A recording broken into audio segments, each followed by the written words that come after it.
Assalamualaikum dan salam Malaysia Madani. Bersama saya Lydia Yusrina Abdul Ilyas dalam Berita Pagi Sarawak edisi Selasa 21 Mac. Satu jawatan kuasa khas ditubuhkan bagi mengkaji, merancang dan membuat cadangan untuk mengatasi isu pendaftaran klasifikasi kapal atas 500 tan kasar. Menurut Menteri Pengangkutan Datuk Seri Lee Kim Shin, jawatan kuasa khas itu akan diketuai oleh Jabatan Laut Malaysia Wilayah Sarawak. Jelas beliau, ia juga akan dianggotai pelbagai pihak berkepentingan, antaranya Lembaga Sungai-Sungai Sarawak, Persatuan Pemilik Kapal Sarawak dan Sabah, Persatuan Industri Maritim Sarawak dan Badan Klasifikasi Kapal Malaysia selain kementeriannya. So all the stakeholders will get together and go into the detail and come up with a full proposal before we make a decision and submit to the Marine Department on this subject matter. Industri perkapalan katanya merupakan aset penting dalam pembangunan ekonomi di Sarawak, terutamanya dalam menyokong pelan strategi pembangunan pasca COVID-19 2030 daripada pelbagai sektor. Ujar beliau, setakat ini, kapal-kapal berkaitan perlu diteliti terlebih dahulu oleh pendaftaran kapal Malaysia dan ini menimbulkan pelbagai kesukaran bagi penggiat industri di negeri ini. Beliau berkata demikian dalam sidang media selepas program taklimat berkaitan cadangan dan survey kapal Sarawak di Kuching.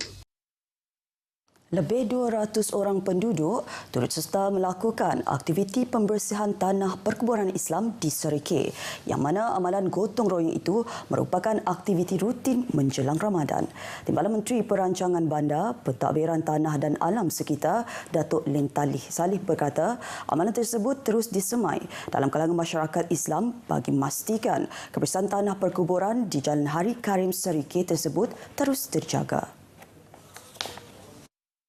Jelas Datuk Len, ini merupakan pendekatan bagi memastikan kerjasama semua pihak dapat dipertingkatkan untuk membersih kubur yang paling lama di Serikeh ini.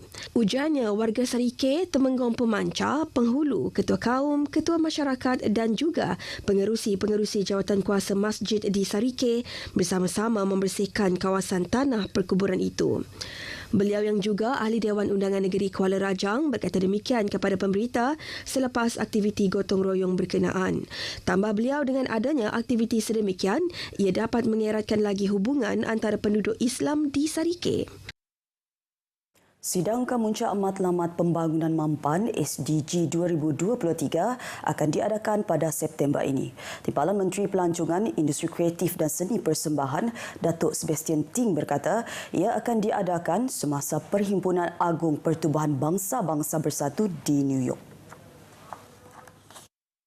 Datuk Sebastian memberitahu SDG akan membuat susulan dan mengkaji semula pelaksanaan Agenda 2030 untuk pembangunan mampan dan 17 matlamat pembangunan mampan SDG.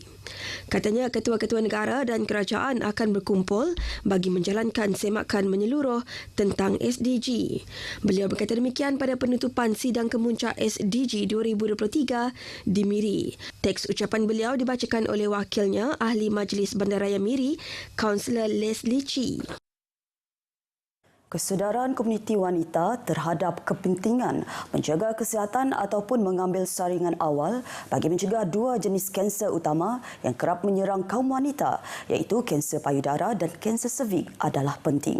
Menurut Pegawai Kesihatan Bahagian Serikeh, Dr. Johnny Kelak, berdasarkan tinjauan kesihatan negara pada tahun 2019, sebanyak 75% wanita berumur 40 tahun ke atas tidak menjalani pemeriksaan kanser payudara, manakala 60% tidak pernah menjalani pemeriksaan saringan pap smear.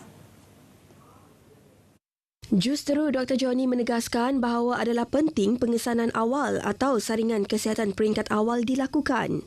Beliau berkata demikian kepada pemberita pada program kesihatan wanita bersama Majlis Kanser Nasional Makna di Dewan Sri Nyelong Serikeh. Menerusi program tersebut, perkhidmatan saringan kanser payudara iaitu mamogram secara bergerak turut disediakan.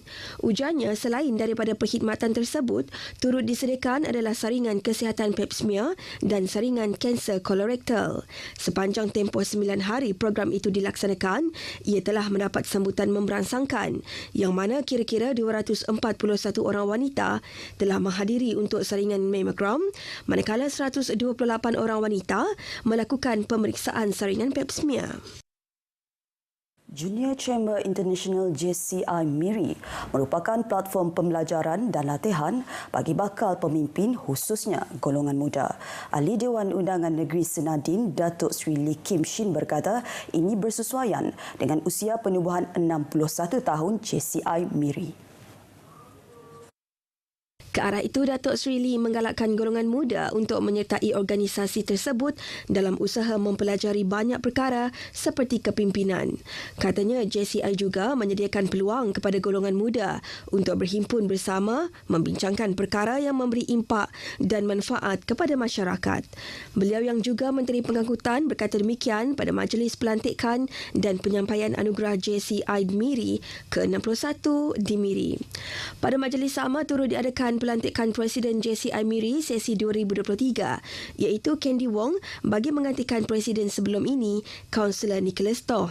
Dalam sesi itu menyaksikan seramai 33 ahli baru menyertai JCI MIRI. Beberapa anugerah turut disampaikan kepada ahli JCI MIRI yang telah menunjukkan pencapaian memberansangkan. Golongan belia dan belia wanis di MIRI terus diseru supaya mempertingkat bakat dan kemahiran dalam berbagai bidang termasuk pengacaraan ke arah meningkatkan sosioekonomi masing-masing. Wakil Residen MIRI Rafiq Azli Ramli memberitahu pihak kerajaan menerusi Kementerian Belia, Sukan dan Pembangunan Usahawan Sarawak amat prihatin dengan golongan belia ini yang merupakan aset produktiviti negara.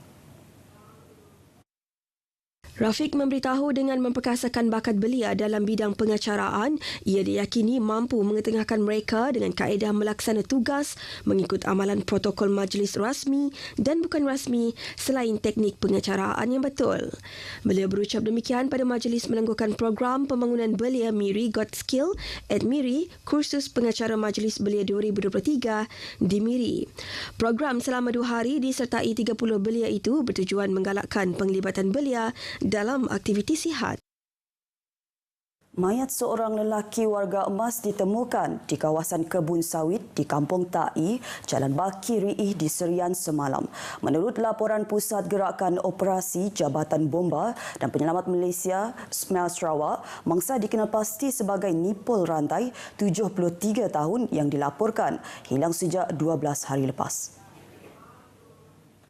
Ia selepas pengecaman dibuat oleh anaknya melalui pakaian mangsa yang berpakaian kemeja hitam dan berseluar jeans. Laporan itu menyatakan mayat ditemukan oleh pekerja ladang sawit dalam jarak 4 km dari rumah mangsa. Seramai 8 anggota dari Balai Bomba dan Penyelamat Serian terlibat dalam operasi membawa keluar mayat berkenaan dari ladang sawit terbabit. Mayat telah diserahkan kepada pihak polis untuk tindakan selanjutnya. Pelaksanaan program Jelajah Ramadan JR Limbang FM mencapai objektif penganjurannya. Radio Televisyen Malaysia RTM Limbang merupakan lokasi pertama yang dipilih bagi JR di Zon Sarawak tahun ini.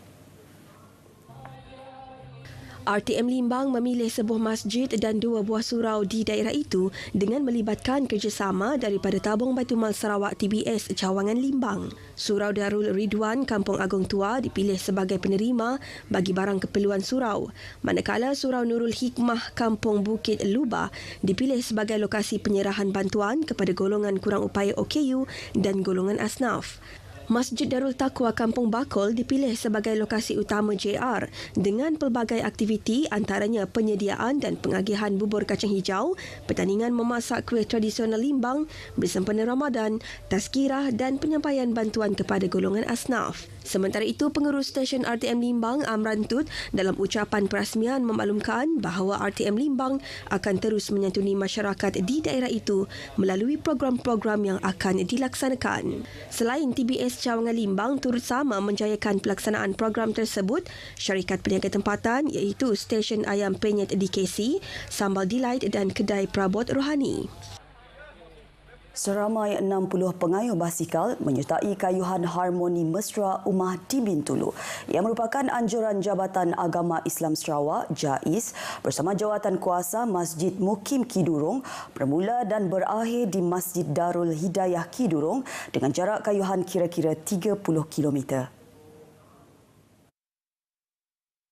Adalah bertujuan untuk pertama sekali untuk kesihatan jasmani kita dengan kayuhan berbasikal yang hari ini disertai lebih kurang 60 pengayuh daripada bahagian Bintulu dan juga yang kedua adalah untuk menyantuni ummah di mana hari ini juga alhamdulillah kita bersyukur dapat menyerah bantuan untuk seramai lebih kurang 30 asnaf di kawasan Bintulu, Mukim Kidurong, Masjid At-Taqwa, Masjid Darussalam dan juga Surau Darul Ihsan Kampung Baru. Pengarah Jabatan Agama Islam Sarawak JAIS Ustaz Khalidi Ibrahim menjelaskan program tersebut bersempena Majlis Tilawah dan Menghafaz Al-Quran peringkat negeri Sarawak kali ke-62 yang berlangsung di Bintulu bermula 15 hingga 18 Mac. Program kayuhan Harmoni Mesra Ummah yang telah mula dijalankan sejak tahun 2019 itu, ujar Ustaz Khalidi, bertujuan mendekatkan pihak JAIS dengan pengurusan masjid dan surau serta komuniti setempat. Menurut Ustaz Khalidi lagi, pihak mereka akan meneruskan program itu di beberapa perkampungan di Kuching, Seri Aman dan Mukah pada tahun ini. Paparan itu tadi mengakhiri berita bagi Sarawak edisi Selasa 21 Mac. Dapatkan perkembangan sahih sepanjang masa melalui portal berita.rtm.gov.my. Salam Malaysia Madani.